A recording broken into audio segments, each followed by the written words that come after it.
સ્વાગત છે આપનું રંગત ચેનલમાં। હું સિદ્ધિ કમાણી રોજ તમને અવનવી વાનગીઓ શીખવું છું। જો તમને મારી આ વાનગી પસંદ આવતી હોય તો તમે મારી ચેનલને સબસ્ક્રાઇબ કરો, મારા વિડીયોને લાઈક કરો અને તમારા ફ્રેન્ડ સર્કલમાં મારા વિડીયો જરૂરથી શેર કરો। તો આજે આપણે હેલ્ધી એવા, પૌષ્ટિક એવા અને સુગર ફ્રી બને એવા ખજૂર ડ્રાયફ્રૂટના લાડુ બનાવતા શીખીશું। તો ચાલો આજે આપણે બનાવવાનું શરૂ કરીએ ખજૂર ડ્રાયફ્રૂટના લાડુ। ખજૂર ડ્રાયફ્રૂટ લાડુ બનાવવા માટેના ઇન્ગ્રેડિયન્ટ્સ આપણે જોઈ લઈએ। મેં 1 કપ ખજૂર લીધી છે, જે મેલ્ટ ખજૂર આવે છે, પોચી ખજૂર, તે એના મેં ઠળિયા કાઢી અને નાના ટુકડા કરીને એક બાઉલ 100 ગ્રામ જેટલી હશે એટલી ખજૂર લીધી છે। એ 5 મોટી ચમચી કોપરાની છીણ, 3 ઇલાયચીનો પાવડર, રોસ્ટ કરેલી બદામની કતરણ 8 થી 10, રોસ્ટ કરેલા કાજુની કતરણ 8 થી 10 લીધા છે, 8 થી 10 રોસ્ટ કરેલા પિસ્તાની કતરણ, અખરોટ લીધા છે 8 થી 10 એની કતરણ છે, કિસમિસ છે 15 થી 20 નંગ અને 2 ચમચી ઘી લીધું છે। તો ચાલો આપણે બનાવવાનું શરૂ કરીએ ખજૂર ડ્રાયફ્રૂટના લાડુ।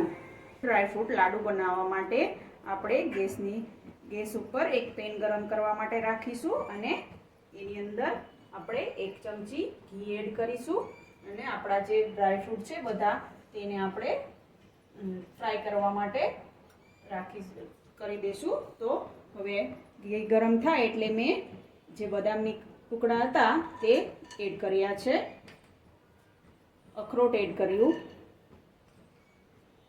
પિસ્તાના ટુકડા એડ કરીશું અને કાજુના ટુકડા એડ કરીશું અને બધા જ ડ્રાયફ્રૂટને આપણે સાંતળી લેશું ઘીમાં।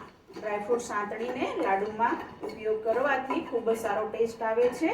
તો આપણે બધા ડ્રાયફ્રૂટ સાંતળીને લેવાના છે, એટલા માટે હવે આપણા બધા ડ્રાયફ્રૂટ 2 થી 3 મિનિટ માટે સંતળાય અને સહેજ લાલ કલર આવે ત્યાં સુધી આપણે એને સાંતળવાના છે। સહેજ અમથા લાલ થાય એટલે આપણે એને એક ડીશમાં કાઢી અને પછી આપણે લાડુ બનાવીશું ખજૂર ડ્રાયફ્રૂટના।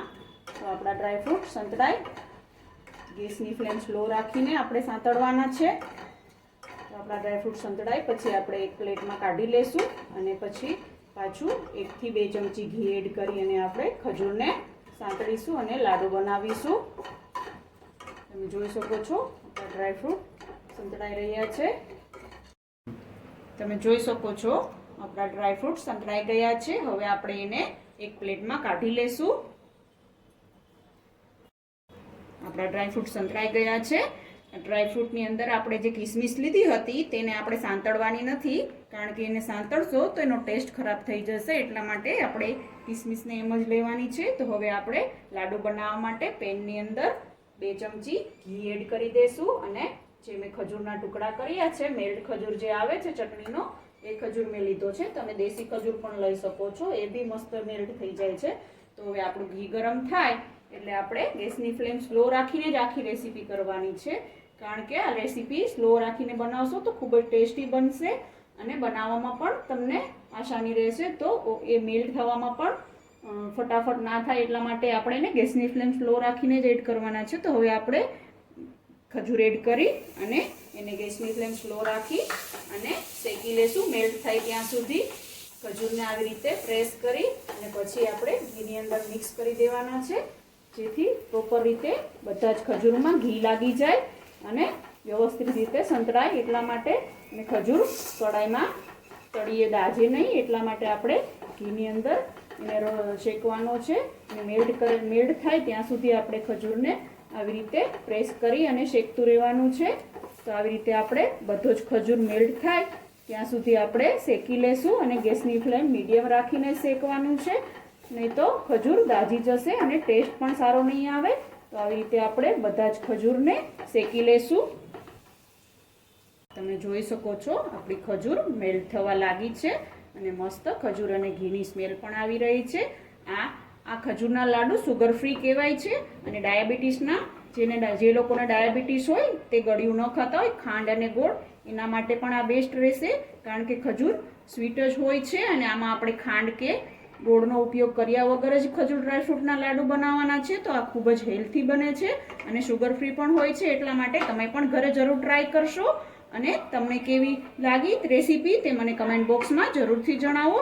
તમે જોઈ શકો છો આપણો ખજૂર રોસ્ટ થઈ ગયો છે અને મેલ્ટ થઈ ગયો છે. તો હવે આપણે ગેસની ફ્લેમ બંધ કરી ખજૂરને ઠંડો કરવા માટે રાખીશું અને એની અંદર ટોપરાનું છીણ, ઇલાયચી પાવડર અને ડ્રાયફ્રૂટ એડ કરી અને ઠંડુ થાય પછી આપણે લાડુ બનાવીશું. આપણે જે ખજૂર મેલ્ટ થવા માટે શેકવા માટે રાખ્યું હતું અને ઠંડુ થવા માટે રાખ્યું હતું તે થોડું ઠંડુ થઈ ગયું છે. તો હવે આપણે એની અંદર ઇલાયચી પાવડર, કોપરાનું છીણ, કિસમિસ અને જે રોસ્ટ કરેલું ડ્રાયફ્રૂટ છે તે એડ કરીશું. તો હવે આપણે પહેલાં ઇલાયચી પાવડર એડ કરી દઈએ. પછી જે કોપરાનું છીણ છે મેં 1 વાટકી લીધું હતું તેમાંથી આપણે અડધું જ એડ કરવાનું છે. અડધું આપણે કોટેજ માટે રાખવાનું છે. તો મેં અડધું કોપરાનું છીણ એડ કરી દીધું છે અને અડધું રહેવા દીધું છે. હવે આપણે કિસમિસ એડ કરીશું અને જે રોસ્ટ કરેલું ડ્રાયફ્રૂટ છે તે એડ કરી દઈએ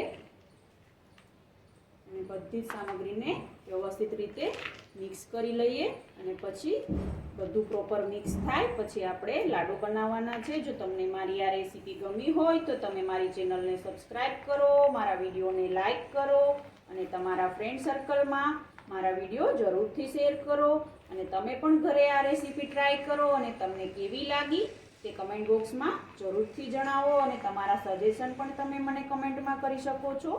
તો આપણું ખજૂર ડ્રાયફ્રૂટ લાડુનું મિશ્રણ વ્યવસ્થિત રીતે મિક્સ થાય તેવી રીતે આપણે આવી રીતે એને મિક્સ કરવાનું છે અને સેજ ઠંડુ થાય હાથ અડાડી શકાય પછી આપણે એને હાથ વડે મિક્સ કરીશું. અત્યારે થોડું ગરમ છે, થોડું ગરમ હોય ત્યારે આપણે બધી સામગ્રી મિક્સ કરી લઈએ તો એનો ટેસ્ટ પ્રોપર અંદર મિક્સ થઈને મસ્ત ટેસ્ટ આવે એટલા માટે સેજ ગરમ છે ત્યાં આપણે બધું અંદર ડ્રાયફ્રૂટને, કોપરાનું છીણ ને બધું મિક્સ કરીશું જેથી એનો ટેસ્ટ પણ ખૂબ જ સરસ આવશે અને લાડુ ખૂબ જ ટેસ્ટી બનશે.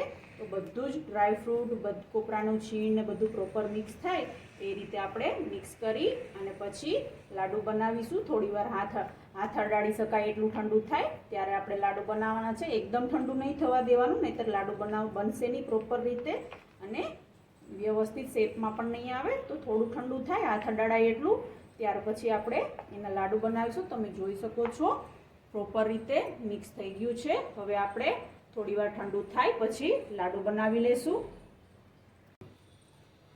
ખજૂર ડ્રાયફ્રૂટ લાડુનું મિશ્રણ આપણે જે રેડી કર્યું હતું અને ઠંડુ કરવા માટે રાખ્યું હતું તે હાથ અડાડાય એટલું ઠંડુ થઈ ગયું છે. તો હવે આપણે નાના નાના લાડુ બનાવી લેશું. તમે તમારી અનુકૂળતા મુજબ નાના મોટા લાડુ બનાવી શકો છો. હું આટલી શેપના લાડુ બનાવું છું, આ ગોળ શેપના, અને આવી રીતે મીડિયમ સાઇઝના બનાવીશ. તમે આવી રીતે લાડુ બનાવી અને આપણે કોપરાથી કોટેડ કરી અને બધા લાડુ બનાવવાના છે. તો આવી રીતે ગોળ લાડુ બનાવી પછી આપણે જે કોપરાનું છીણ રાખ્યું હતું તેમાં આપણે એને કોટેડ કરી લઈશું આવી રીતે અને પછી આપણે સર્વિંગ પ્લેટમાં રાખી દઈશું. આવી રીતે આપણે બધા જ લાડુ રેડી કરવાના છે અને પ્રોપર શેપમાં બનાવવાના છે. જોઈ શકો છો તમે આવી રીતે મસ્ત રીતે આપણા લાડુ બની ગયા છે અને સહેજ પણ ક્યાંય ચોટતા નથી હાથની અંદર કે હથેળીની અંદર. જો તમે ઘી લગાવીને લાડુ બનાવશો તો તમારા હાથમાં પણ ક્યાંય ચોટશે નહીં ને વ્યવસ્થિત ગોળ શેપમાં મસ્ત લાડુ બનશે. તો આવી રીતે આપણે હવે બધા જ લાડુ બનાવી લેશું. લાડુ બનીને રેડી થઈ ગયા છે. આવી રીતે મેં બધા જ લાડુને કોપરાના છીણમાં કોટેડ કરી લીધા છે. આ લાડુને તમે ફ્રીજમાં રાખ્યા વગર 1 મહિનો સુધી સ્ટોર કરી અને ખાઈ શકો છો. તો ચાલો આપણે લાડુને સર્વ કરી લઈએ. તો તૈયાર છે ખૂબ જ હેલ્ધી, પૌષ્ટિક અને શુગર ફ્રી એવા ખજૂર ડ્રાયફ્રૂટ લાડુ. જો તમને મારી આ રેસીપી ગમી હોય તો તમે મારી ચેનલને સબસ્ક્રાઈબ કરો, મારા વિડીયોને લાઈક કરો અને તમારા ફ્રેન્ડ સર્કલમાં મારા વિડીયો જરૂરથી શેર કરો અને તમે પણ આ રેસીપી ઘરે ટ્રાય કરો અને તમને કેવી લાગી તે કમેન્ટ બોક્સમાં મને જરૂરથી જણાવો અને તમારા સજેશન પણ મને કમેન્ટ બોક્સમાં તમે જણાવી શકો છો. તો રોજ આવી અવનવી વાનગીઓ જોવા માટે જોતા રહો રંગત ખાણીપીણીના શોખીન ગુજરાતીઓની. Thanks for watching.